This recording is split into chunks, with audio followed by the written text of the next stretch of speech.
You're listening to the Armchair GM Sports Network.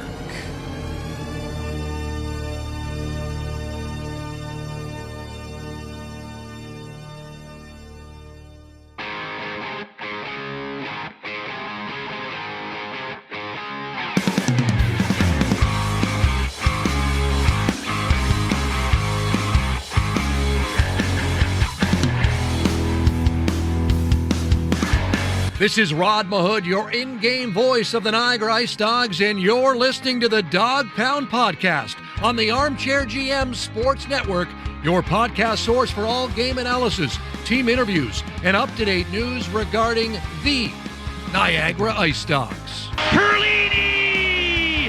Overtime! IceDogs win! They score! Verhage was also jamming away. It's a power play goal for the IceDogs. And they score! Hosang, first goal as an IceDog. Strom stops Shipley. Richie scores! Gets it to Akil Thomas. Thomas has the angle coming in. He scores!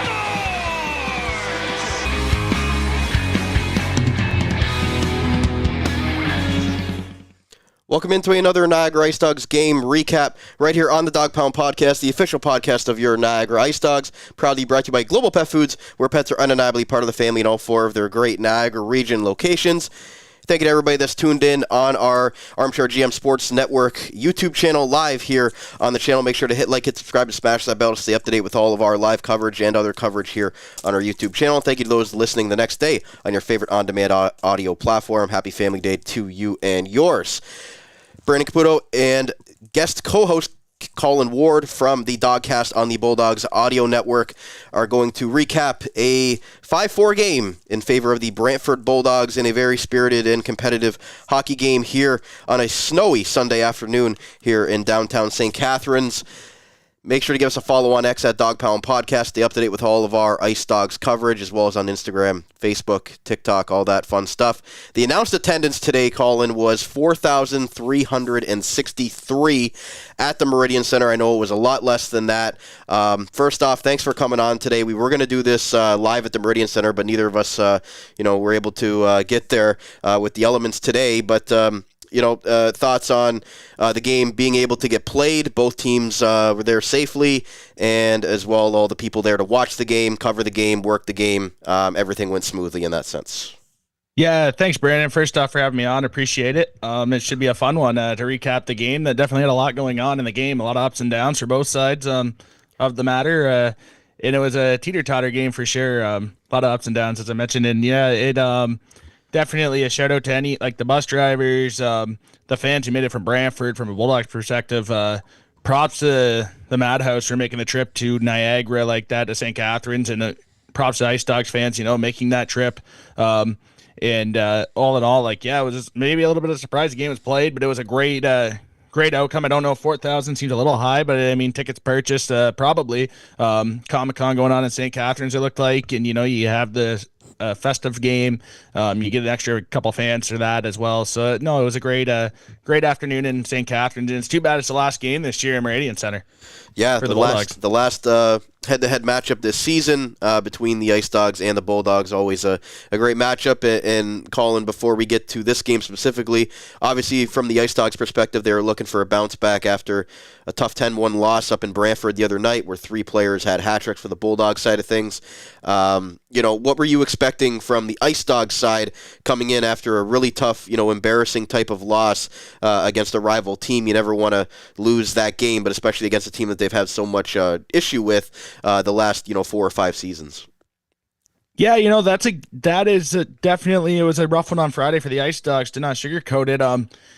Maybe a little loose in the system a little bit, but I thought this afternoon, Brandon, was a great bounce back game for the IceDogs. And I mean, I know they get a goal. The IceDogs get a goal. They go up 1, right? It's a 2-1 game for a split second. Then Nick Lardis, and all of a sudden it's 5-2, and the Bulldogs had 4 goals in the second.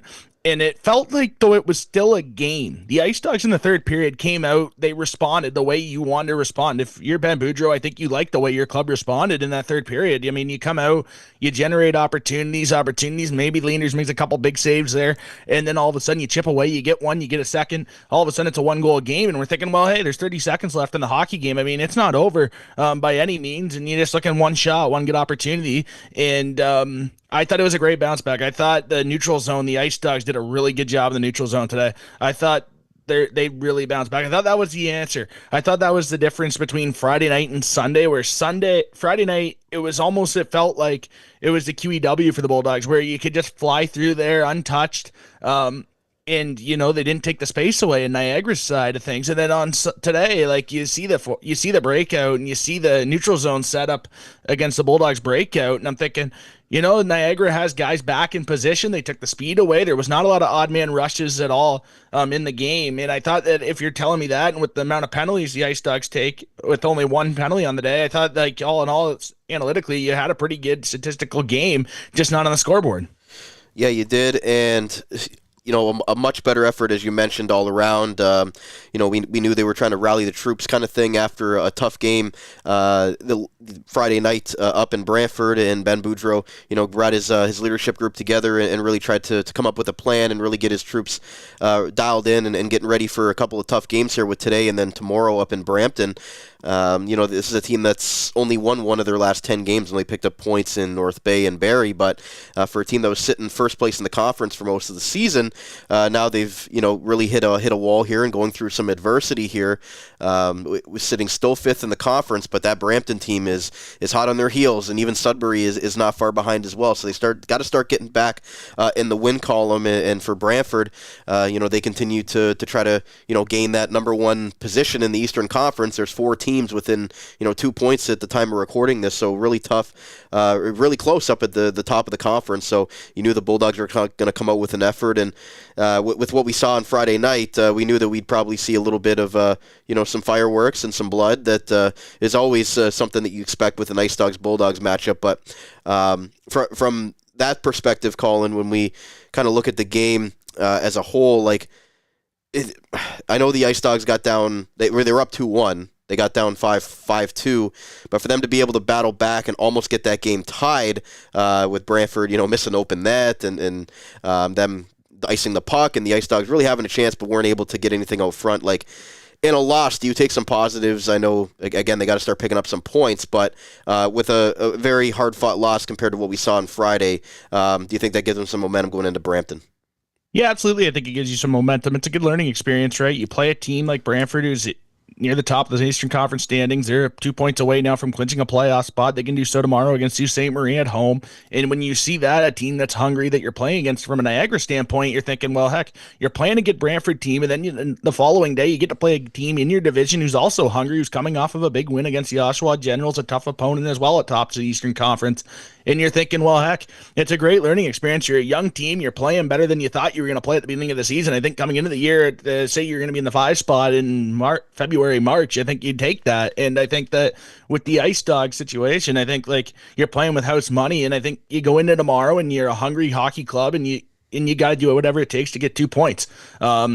End all be all, that's what you need tomorrow. And I think if you can continue to build off, you can play tight in the neutral zone and build off the positives in the game for sure. You just have to address the negatives. And there wasn't too many negatives just behind the goal line. There were a couple plays where if you can clean that out, take the space away, you give yourself an opportunity. But other than that, there wasn't a lot of negatives in the hockey game today. I thought you played a good defensive team in Brantford, and I think that's kind of what the games are going to be when you play the Bulldogs from a Bulldog standpoint.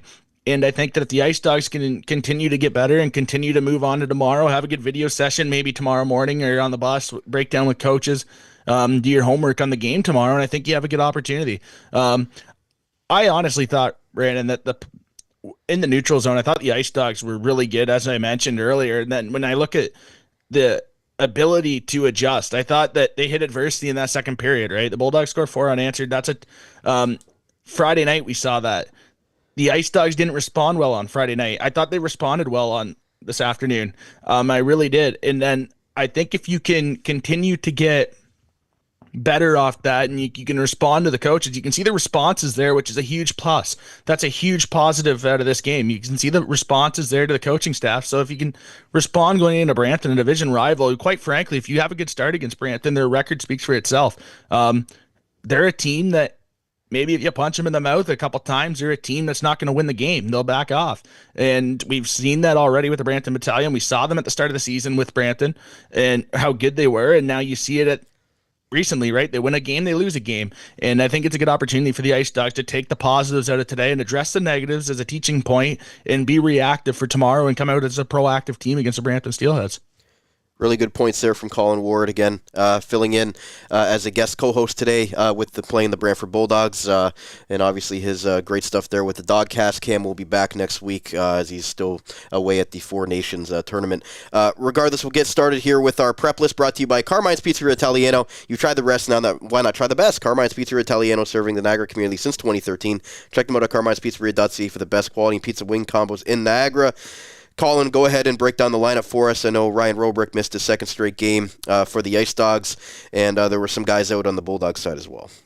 Yeah, from a Bulldog standpoint, and I also appreciate the Bulldogs fans listening out. They've been great on the audio network all season. I mean, not to get too Bulldog Central today for you, Brandon. I know the record, but to see the fans travel like that today really means a lot to the organization in Brantford. That's incredible. The Madhouse is great, and as you saw, in any IceDogs fan, I know that the IceDogs don't come to Brantford this year, but if you can make the trip to Civic Centre, make the trip to Civic Centre, because it's been a great spot to watch a hockey game and enjoy the league. If the IceDogs have a night off and you can make the trip, do it. The fans are great, and I just wanted to give a shout out to Bulldog fans first off, because they brought it this afternoon. You see a full house of Bulldog fans in the one section, 150 people, 135 people, I think, in that ballpark. 2 buses took the trip from Civic Centre today. The fact that they could dig out the cars and head to Civic Centre, catch a bus, and go watch the team play quality hockey game today. That's pretty cool. So I just want to mention that. Shout out to Bulldog fans in the Madhouse. That's great. Thanks for the support, and we love it. They're the best, other than IceDogs fans as well. But no, today for the Bulldogs, I mean, obviously Adam Juracek's been out for a while. That's a big loss. I mean, he could be a top 10 defenseman in the league when he plays. I mean, the potential is endless, right? With Adam Juracek, he just clogs lanes. The IceDogs haven't saw Adam Juracek this much this year, Brandon, but he's a stud. He's a guy that's going to play big minutes for the Bulldogs. You kind of have that top 4, Budnik, Hamara, Protz, Juracek when healthy, but Lucas Moore can step up there and be the guy, be the Swiss Army knife in the decor.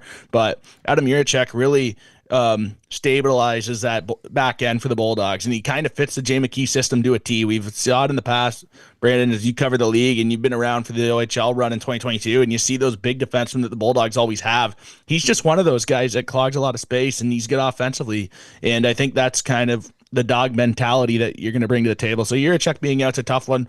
Local kid Luca Testa as well, being out of the lineup. Testa's a guy that's been so big on that second line with Jake O'Brien and Merrick Van Acker.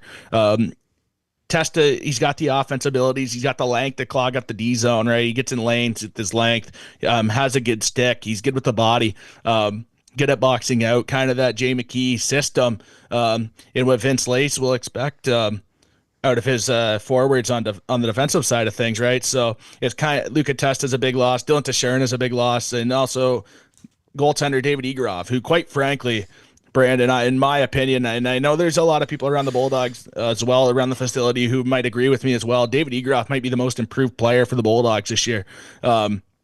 Last year, it felt like he was just a kid in big situations who was making that jump from the GO where he had a ton of success, and then you come up and you hit adversity. Last year at the start of the season, the Bulldogs didn't. It was a time where, and it's funny, joking with the Brantford Expositor, beat writer for the team from the sports side of things, Brian Smiley.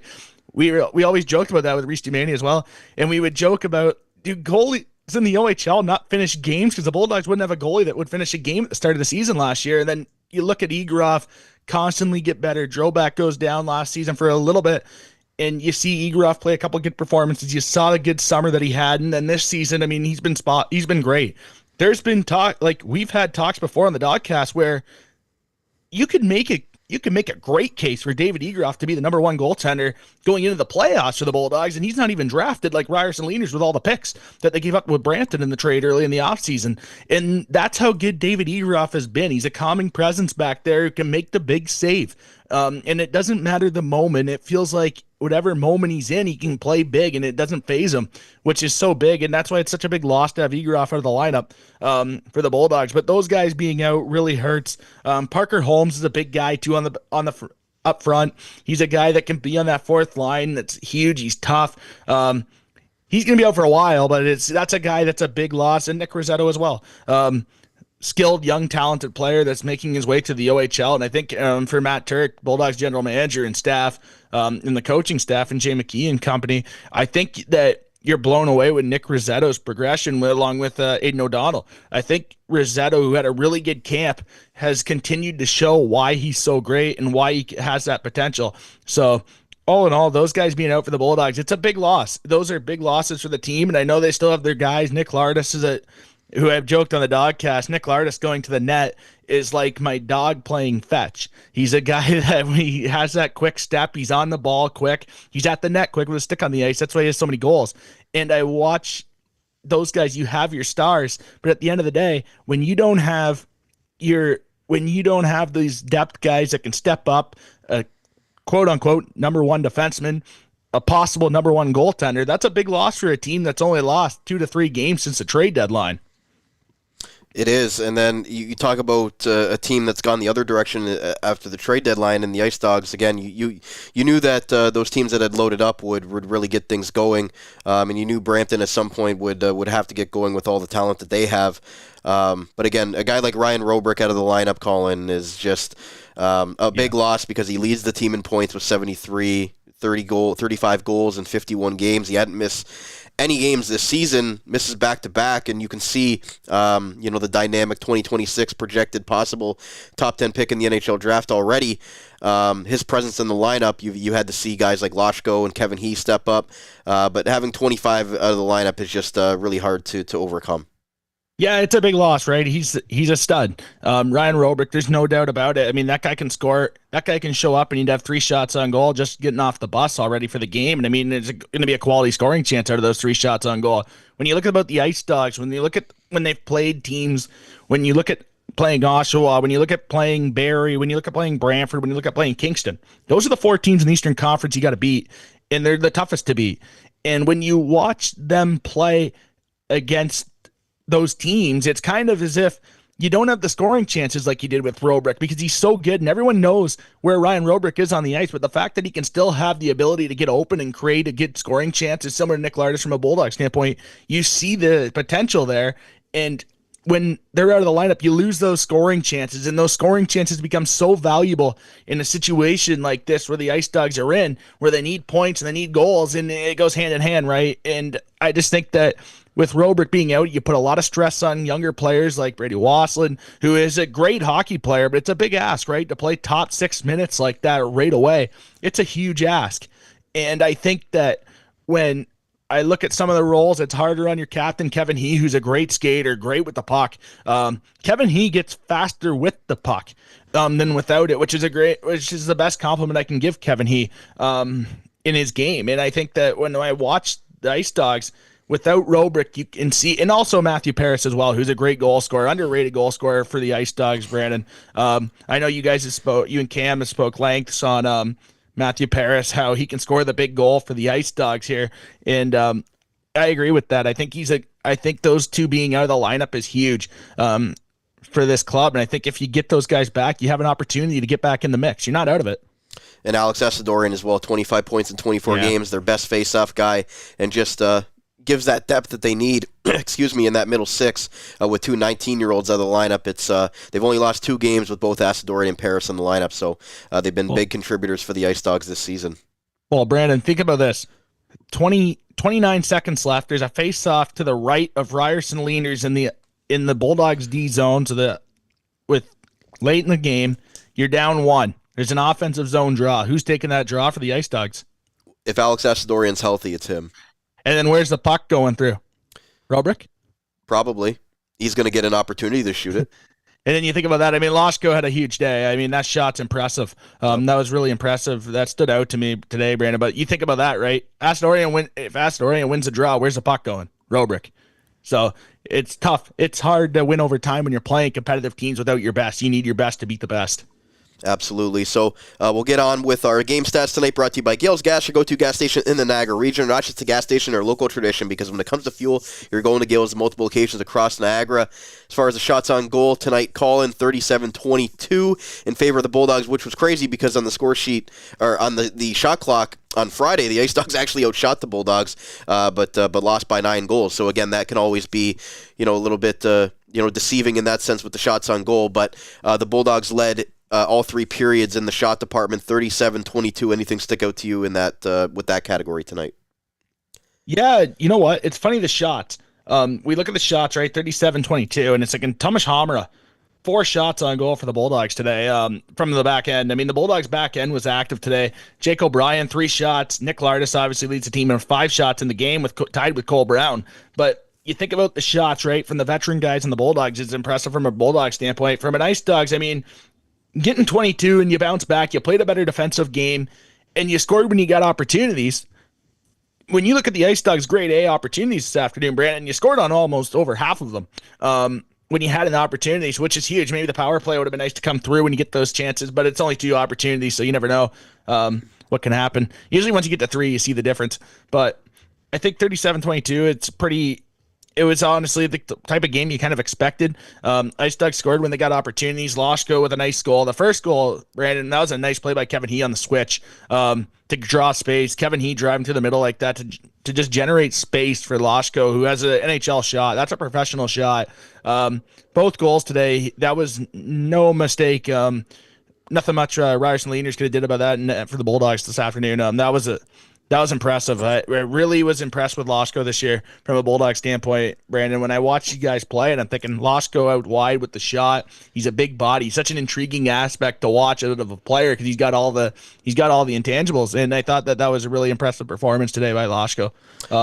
And I thought that the IceDogs, I mean, you scored when you got opportunities. It just needed 1 more goal. Yeah, and Loshko 3rd in the league in power play goals, so he's been a big part of that turnaround for the IceDogs power play, especially in the first half of the year.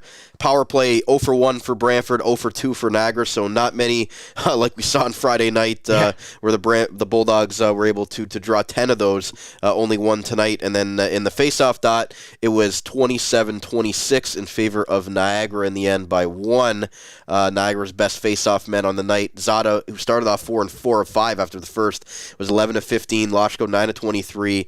Galianov 4 of 10. As far as the Bulldogs side, you had leading the way there Patrick Thomas 13 of 24, Josh Avery 5 of 8, and Noah Nelson 4 of 10. Anything stick out to you from the power play or the face-off tonight?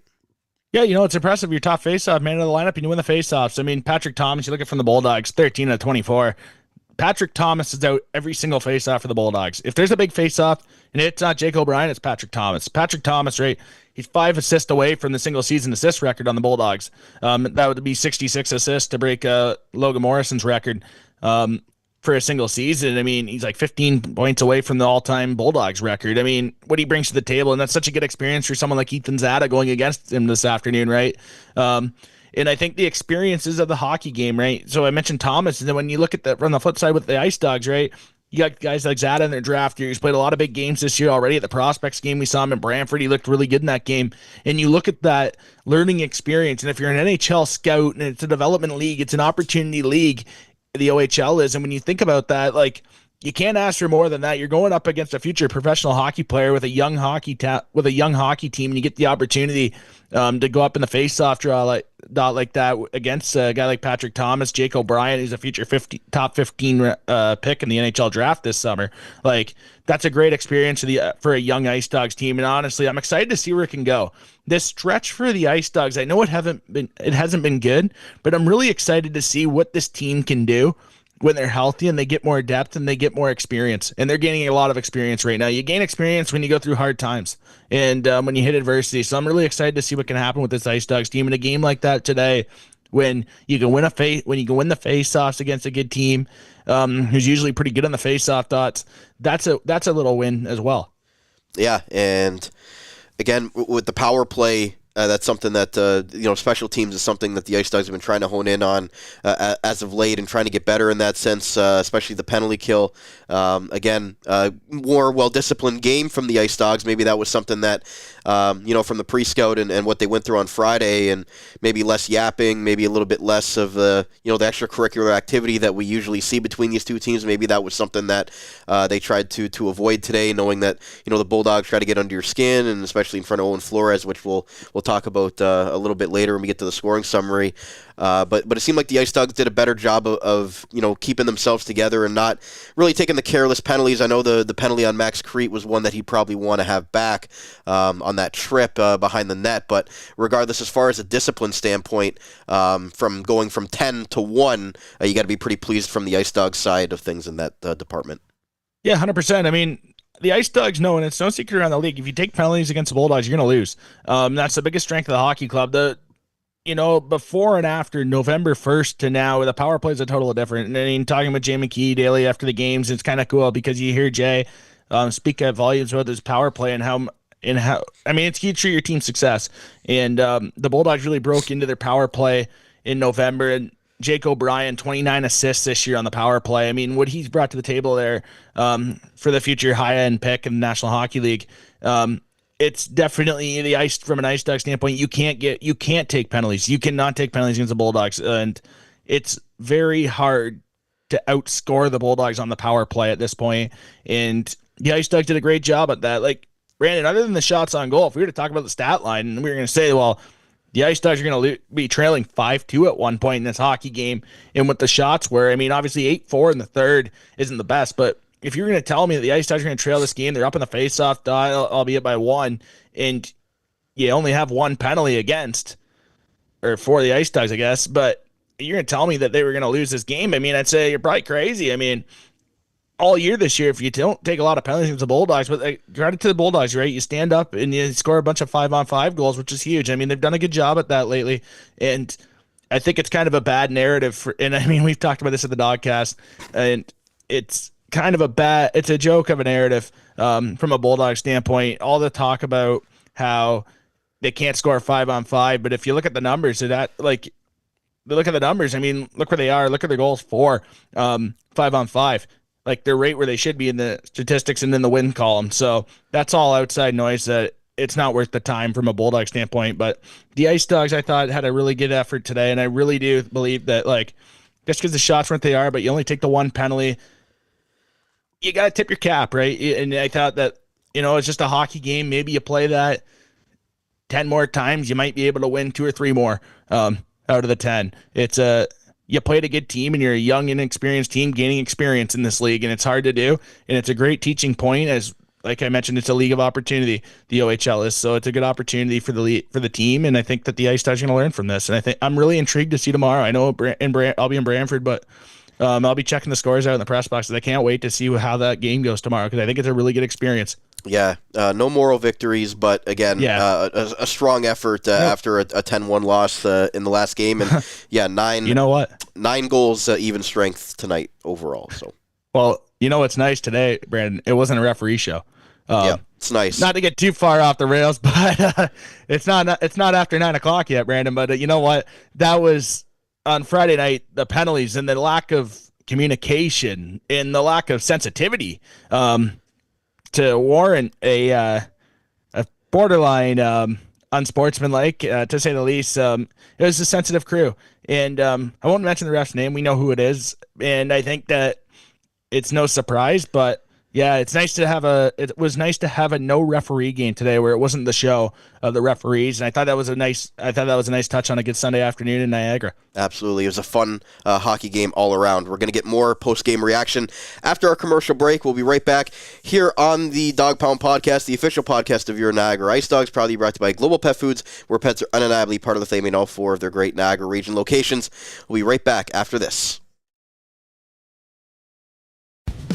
Fuel up your day with Gale's Gas Bars. They're your go-to gas station in the Niagara region. Remember, at Gale's, they're not just a gas station, they're a local tradition. Whether you're hitting the road or staying cozy at home, choose Gale's. Gale's Gas Bars provide reliable fuel that keeps you moving. Stop in for quality you can trust and service with a smile. Don't settle for less. Head to Gale's Gas Bars today. Because when it comes to fuel, you're going to Gale's! Learn more at gales.ca. Did you know that the global pet food stores in the Niagara region are all independently owned by members of the local community? We believe that pets are truly part of the family and are a source of joy in everyday homes around the world. Yet that living, loving experience usually doesn't happen all on its own, but takes extra effort to create and maintain. And we want you to know that the owners and staff at Global Pet Foods are always there to help you keep it going, any way we can, because we believe. Proud show sponsor of the Dog Pound podcast, the official podcast of the Niagara IceDogs. We hope to see you at one of the following locations across Niagara: 3643 Portage Road in Niagara Falls, 160 Highway 20 in Font Hill, as well as 400 Scott Street and 344 Glendale Avenue in St. Catharines. Global Pet Foods, where pets are undeniably part of the family.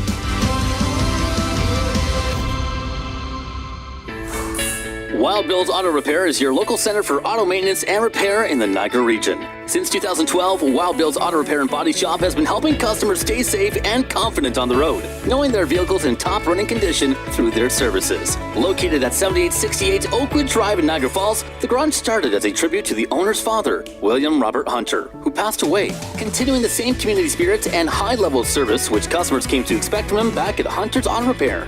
Their multi-award-winning auto shop has earned the trust of the Niagara community with its fair treatment of all customers, who can feel confident they'll get the trustworthy advice and repairs during their visits. Their experienced crew loves meeting new people and looks forward to forming a lasting partnership for the care of your cars. To find out more or to book a service, contact them today. 905-358-7868 or wildbillsauto.ca. Wild Bill's Auto Repair, helping customers stay safe and confident on the road since 2012. Are you currently looking for work in the Niagara region? If so, you owe it to yourself to check out the services provided by the Niagara Employment Help Center, located at 6100 Thorold Stone Road in Niagara Falls. Their many free services include a fully staffed resource area open to the public, resume and cover letter writing, local labor market information, job search strategies, assistance with clarifying employment, training and career goals, employment counseling and job search support, and Better Jobs Ontario information and registration assistance. Check out their website at ehc.on.ca or call 905-358-0021 for more information. The Niagara Employment Help Center, helping people find work since 1983. This Employment Ontario program is funded by the Government of Ontario. This is Alex Asadorian. Hey, it's Ryan Roberg. This is Ivan Gallianoff. This is Matthew Virgilio. My name's Jack Browdy. And this is the Dog Pound Podcast, the official podcast of the Niagara IceDogs.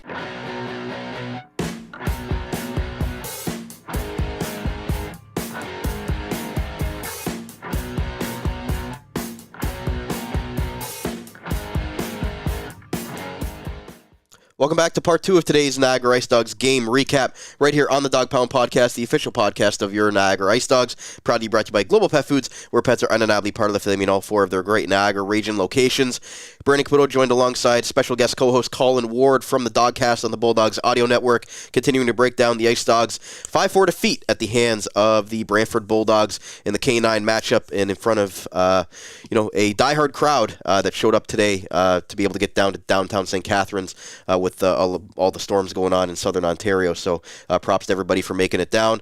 And at the time of recording this, new update coming in. If you're unable to attend today's game due to the weather conditions, tickets can be exchanged for seats at either February 27th or March 11th, subject to availability. Tickets can be exchanged during business hours in person or at the box office starting Tuesday, February 18th up until 48 hours before their desired game, so you will be able to get a refund if you weren't able to get down today.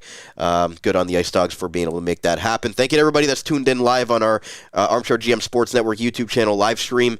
Make sure to hit like, hit subscribe, and smash that bell. And thank you to those listening on your favorite on-demand audio platform the next day. Give us a follow on X at Dog Pound Podcast. Stay up to date with all of our IceDogs coverage.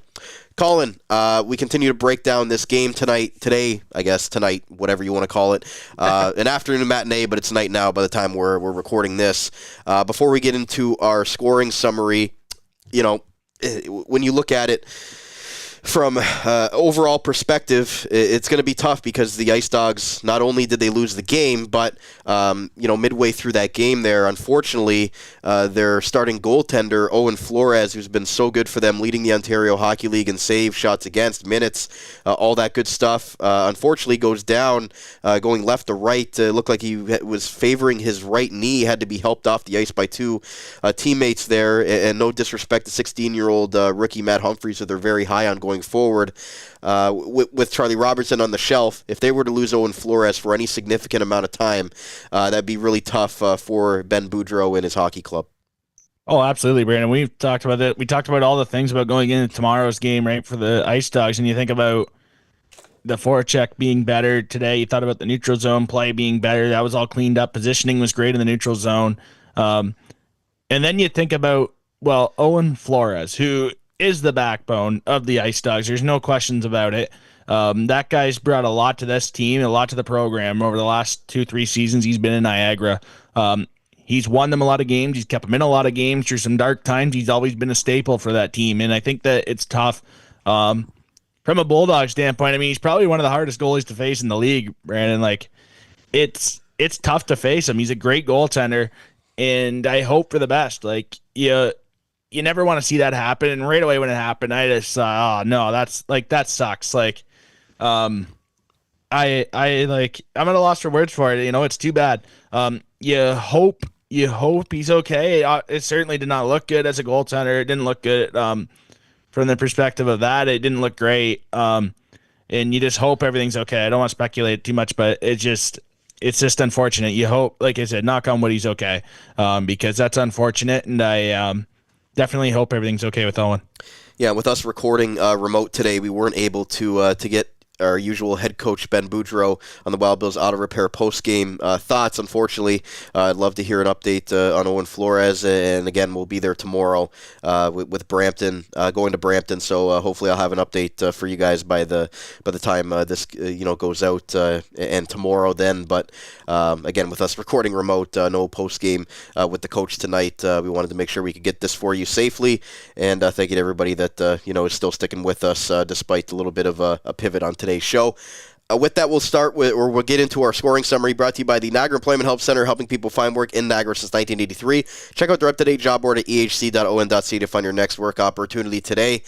Colin, we don't want to break down every single goal here. We'd probably be here till 8 p.m., but the Bulldogs started out here getting a goal at the 4:41 mark of the first period. That was actually the only goal of the first period. Patrick Thomas finding Cole Brown out front, and to me, I think that's one Owen Flores wants back because he tried to swipe at the puck, missed it, and just kind of fell over, and Cole Brown was able to put that one in the open net. Yeah, I have a thing when goaltenders fall on their back, you're out of position. I've always thought that's in a tough move. As a goalie, I always thought if I'm going post to post, Brandon, left to right in this situation, I want to stay balanced, right? You want to stay up. The best you can stay in position longer. These guys in the OHL are too good with space, and you can't give them the freebies. It looked like he tried to intercept the pass. It looked like he just tried to tip it, poke it out in the corner, or poke it out of play, help his defenseman out. As a goaltender, sometimes you want to be the third defenseman on the ice, and that kind of looked like the case, but obviously you're going against a drafted player, Cole Brown. He's a professional hockey player, future professional hockey league player, and when he gets that opportunity like that, he's going to score 10 times out of 10 more often than not. So nothing you can do about that one, but it's definitely probably one that Flores would want back. And then we get to the second period. The IceDogs get on the board early, which is good because they were able to battle back there and not let the Bulldogs, go up by 2 there. Andre Lachko gets his 30th of the season. Good pass by Kevin He to kind of give him some time and space getting in the zone.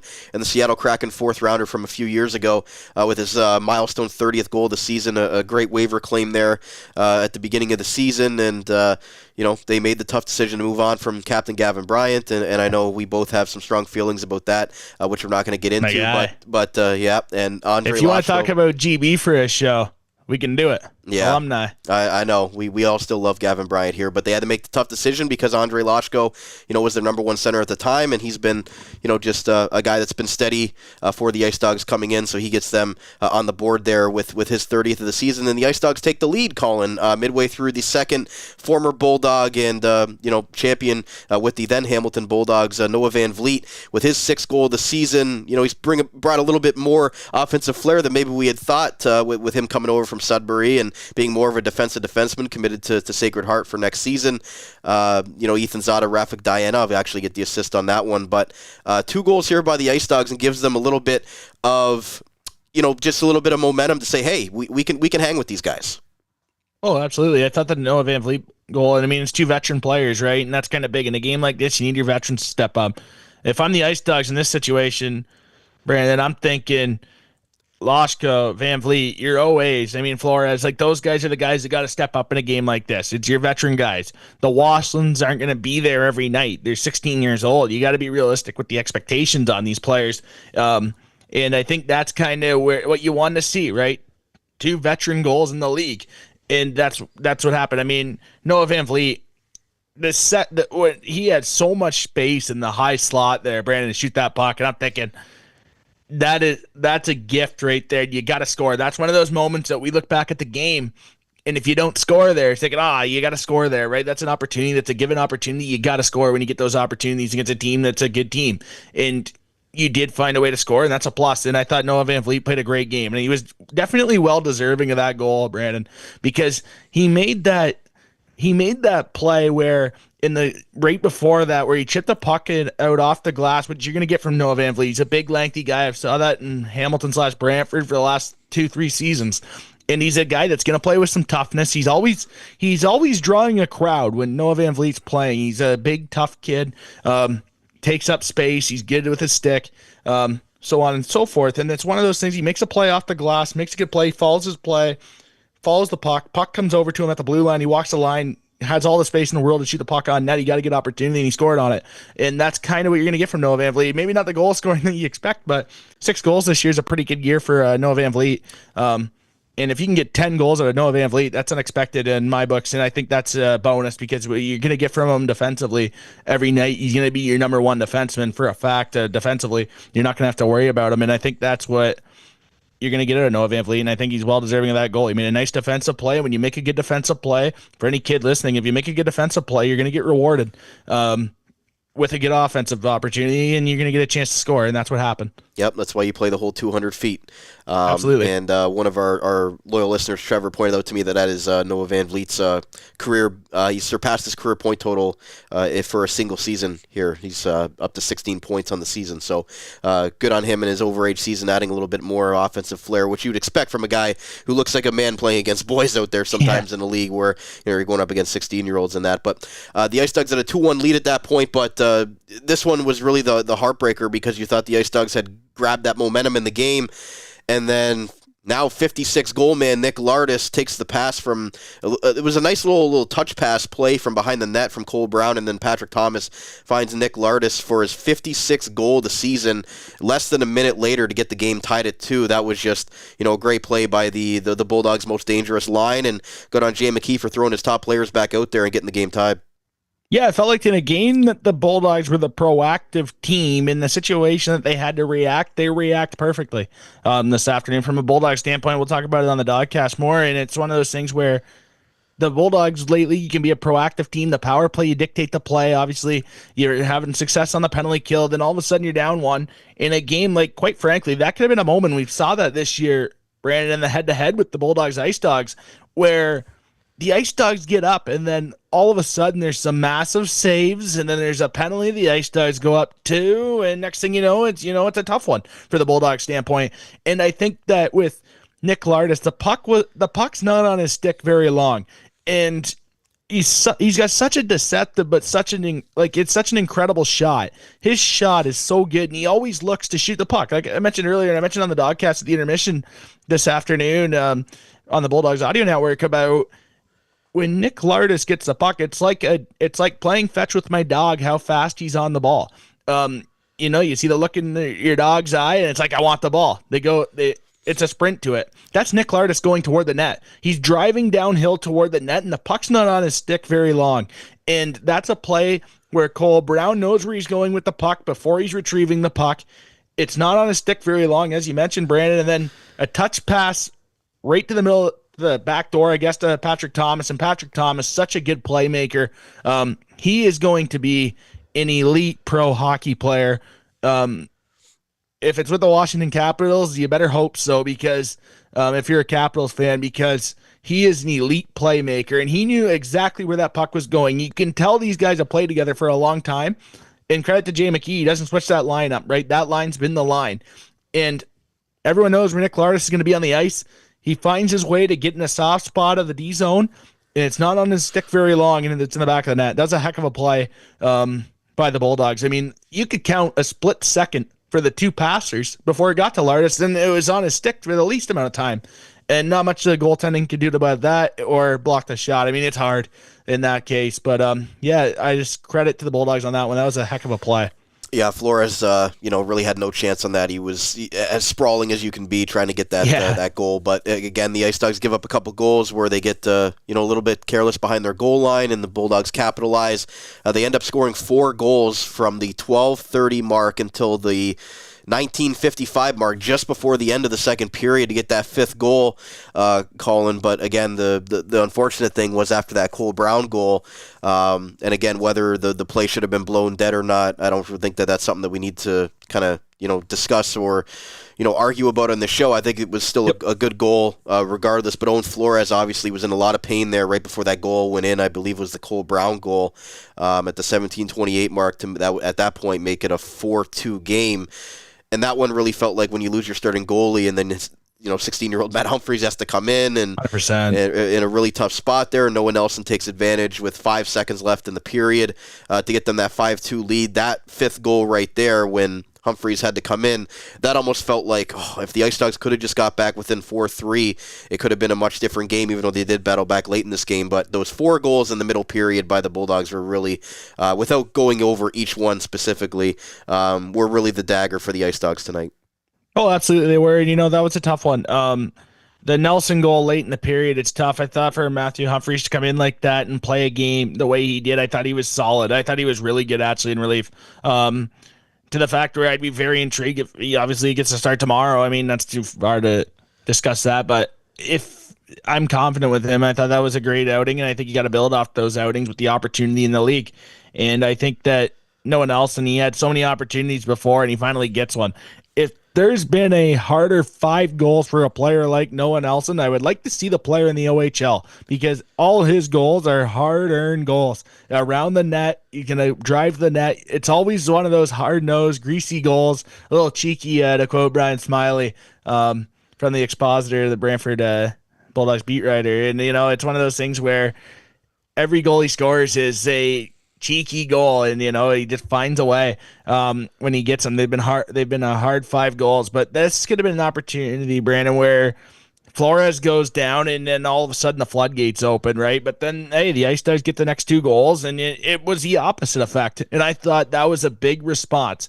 It was a really good job for the IceDogs to react. The Bulldogs were the proactive team in the hockey game, and I thought Niagara did a really good job reacting to that. I mean, you go out and score 2, your number 1 goalie goes down like that. That can certainly take a toll on you mentally. That's hard. And you're thinking about other things other than the game and the task at hand, and all of a sudden you pull this out, you get 2 goals, you get belief. There was definitely belief late in the game for the IceDogs standpoint, and I thought that, it was just a little too late, but even that's a little bit of a stretch to say. Yeah, Matt Humphreys was very solid for the IceDogs in relief tonight, 11 of 12, coming in a tough situation, giving up that one at the end of the second period. But you mentioned the IceDogs did battle back. It was a 5-2 lead for the Bulldogs. We get to the last 5 minutes of the game there, and the IceDogs, don't go away lightly. Mike Levin gets the goal with his 11th of the season to cut it within 2. The IceDogs are able to then get an Andre Loshko goal for his 2nd of the game, 31st of the season. Matt Virgilio and Captain Kevin He with his 2nd assist of the night, who I thought had a bounce-back game despite not scoring.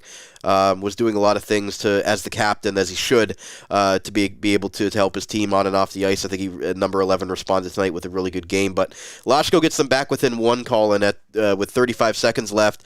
Head coach of the Bulldogs, Jay McKee, calls his timeout. Ben Boudreau had used his after the Mike Levin goal. And then the Bulldogs ice the puck, and you're thinking, okay, the IceDogs have a chance here with under 30 seconds left, down by a goal. And again, you mentioned that's where you'd love to have an Alex Asadorian and a Ryan Robrick, be able to be on the ice at that point. but they just weren't able to really claw back in and get that game-tying goal. But they get the 2 goals there late. What were your thoughts from the Bulldogs' perspective, seeing the IceDogs really have that fight back and almost get the thing tied? Yeah, that's one of those moments you don't want to do it, and you don't want to ice the puck, and it's one that you want back from the D. I think it's one of those plays where you're trying not to fire it that hard, but the adrenaline in the game and the timing of the game, you're thinking it's not as hard as the puck's actually going to be. You're thinking glassing out, and it sails on you a little bit. But that's a tough play, right? And it's definitely not ideal. And like as you mentioned, and we mentioned earlier, Asadorian and Robrick in the lineup, it could have been a different result for sure. I thought the Bulldogs did a good job reacting at that. I would have took the timeout too. And Jay McKee took that timeout, and it happens a fair amount. If the Bulldogs give one up, it's a 1-goal game. You're going to call the timeout. If it's a 2-goal game, you're not going to call the timeout, and so on and so forth. You adapt on that from a Bulldog standpoint, and we. I think you pulled it out. I think Jay McKee, and we've talked with Jay before about this, and it's. You have permission to go for the net. You have permission to go for the shot if it's there. You have a 56 goal scorer on your team in Nick Lardis. He has permission to go for an icing, go for the empty net, even up 1. It's Nick Lardis. He's got permission. And obviously in this case you're not shooting for the net, but all in all, I mean, you're lucky you got out of it. If you don't get out of it, the Bulldogs give one up there late, then it's a storyline for sure. But it's so what could have been, right? And I think from a Bulldog standpoint, the video session, I don't think it's going to be too big of a look at. It's just a hockey play that happens. And I think overall that was an adrenaline play. I think it sails on you a little bit. You're trying to go glassing out, and it goes harder than you think. Because when your heart's pumping, you're in that situation to close the game out. It's like, oh no, we have a game. And you're coming out of a timeout. You're just trying to make the safe play. And sometimes it doesn't go that way. It's a game of hockey. It's a game, and it happens. And Ethan Zada did his best goaltending, impersonation there to hold the Bulldogs without getting that empty net goal and giving them a chance all the way to the final buzzer. But 5-4 game in favor of the Brantford Bulldogs, but a very very spirited and fun hockey game to watch. As Colin said, no penalties either way, not a lot as we saw on Friday. All 9 goals were scored even strength, and it was a very fun hockey game for those that were able to weather the storm, pun intended, and get down there to watch that game. So before we get out of here, we're going to put Colin on the spot with our stick tap of the game, brought to you by Hockey Stick Man. Pro stock hockey sticks from major junior teams right up to the NHL teams for half the retail price. A stress-free shopping experience from start to finish. Check them out at hockeystickman.ca to join their mission of saving hockey families money. Colin, I'm going to make you pick from the opposing side tonight. You can go to the Dawgcast to get your opinion from the Bulldogs Audio Network on the Bulldog side of things. But who is your IceDogs player of the game tonight? My IceDogs player of the game is Andre Loshko. I thought he played a heck of a hockey game. I think in a game like this, you need your overagers to step up. And I thought Noah Van Vliet, Andre Loshko, it's 1 and 2. If it wasn't for Loshko scoring 2 goals, Van Vliet's my player of the game to watch for the IceDogs. I mean, that's how good it was out of your OAs. And I think you needed that challenge after last game on Friday, right? You needed that challenge of your veteran players, and I think they responded today. So Andre Loshko with the 2 goals and 2 big timing goals as well. When they needed it most, he came through. Yeah, they both definitely had an impact on tonight's game, gave them an opportunity to at least come away with 1 point. For me, I thought Kevin He would be an honorable mention as well with his bounce back effort. And again, the goals haven't been there for Kevin He, but he's trying to do more things wearing that C off the ice, and he's been still getting some assists as well. So, but definitely Andre Loshko, Noah Van Vliet, Colin's players of the game for Niagara. So, Colin, final thoughts here. Obviously, the status of Owen Flores is going to be major for the IceDogs. I know they've got Finn Moffitt and Hayden Jeffrey available to call it from the GOJHL and Junior B. No disrespect to them, but again, it's not like having Owen Flores in there. Matt Humphrey's probably going to play tomorrow, I would assume, if Flores isn't able to go. But just quick thoughts here now that the IceDogs are, they're going to have to figure things out here and get back, on the winning track here down the stretch in their final 15 or so games of the season to be able to have their first playoff appearance since the 1920 season. You know what? Adversity is a good thing, Brandon. Adversity is a good thing, and you get the opportunity to overcome it. And that's such a good feeling when you come over adversity. You get it in life, everyday life. You get hit with adversity, and in hockey, you get hit with adversity. And it's such a good opportunity when you can overcome it. It's such a good feeling to overcome that anxiety. And I think right now you get that opportunity. And I'm very intrigued to see how it goes on Sunday. If you can overcome and you can react and get better and continue to improve off the message from the staff, good things are going to happen. And I just wanted to mention, Brandon, if it's okay, a quick shout out for two people. One, the Bulldogs bus driver. That was a tough drive today. Shaker.